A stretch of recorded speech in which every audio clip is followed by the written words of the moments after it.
Hello students, CPW academy में एक बार फिर से स्वागत करते हैं आपका। और आज हम आपके लिए एक नया टॉपिक लेकर आए हैं जिसका नाम है डी ब्रॉगली वेवलेंथ, जो कि प्रकाश विद्युत प्रभाव का एक इम्पॉर्टेंट टॉपिक है जो कि कई बार पूछा गया है और उम्मीद है कि बिल्कुल इस बार भी पूछा जाएगा। तो चलिए बिल्कुल देर न करते उसको शुरू किया जाए। डी ब्रॉगली वेवलेंथ यानी कि डी ब्रॉगली तरंग दैर्ध्य, द्रव्य कण से संबंधित डी ब्रॉगली तरंग दैर्ध्य। इसके लिए हमको व्यंजक प्राप्त करना है यानी कि एक्सप्रेशन फाइंड करना है। तो चलिए इसको शुरू करते हैं। सबसे पहले अगर हम प्लांक्स क्वांटम थ्योरी के अकॉर्डिंग देखें, यहाँ सारा जो खेल है वो फोटॉन्स एनर्जी का है।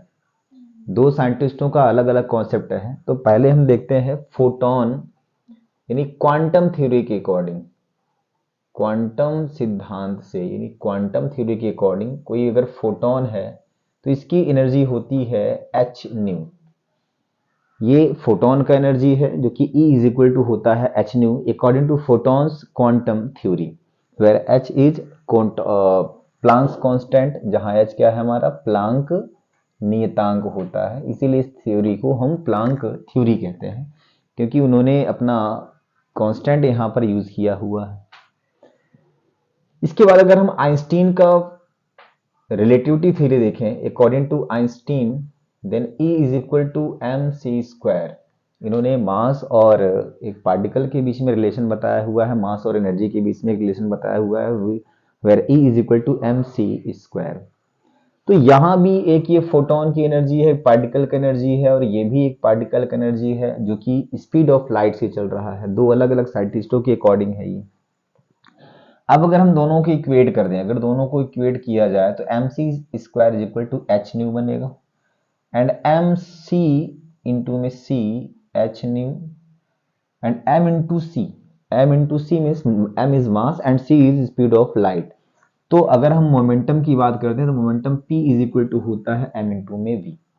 तो यहाँ mass and velocity of light ये हमको देगा momentum, momentum of photon because photon moves with the speed of light c। जो फोटोन होता है ये हमारा स्पीड ऑफ लाइट से चलता है, इसलिए जो टर्म है m इंटू में c ये हमको फोटोन का संवेग देगा p इंटू में c h nu, then p is equal to हो जाएगा h न्यू अपॉन में c। एक फार्मूला छोटा सा हमको पता है, c इज इक्वल टू होता है nu lambda, c is equal to होता है न्यू लैम्डा, जहां c प्रकाश की चाल है, न्यू प्रकाश की आवृत्ति है और लैम्डा तरंग दैर्ध्य है। ये हो गया h nu and c is equal to nu lambda, nu से न्यू कैंसिल होगा, देन e हमको मिल जाएगा h अपॉन में लैम्डा। हमको फाइंड करना था तरंग दैर्ध्य यानी कि वेवलेंथ, तो लैम्डा इज इक्वल टू हो जाएगा h अपॉन में p। बट स्टूडेंट्स ये आप ध्यान दो कि ये जो एक्सप्रेशन आया है this is only for photon, ये जो है ये केवल फोटोन के लिए है। Lambda is equal to h upon में p, यानी ये लैम्डा से संबंधित जो है वो तरंग दैर्ध्य है।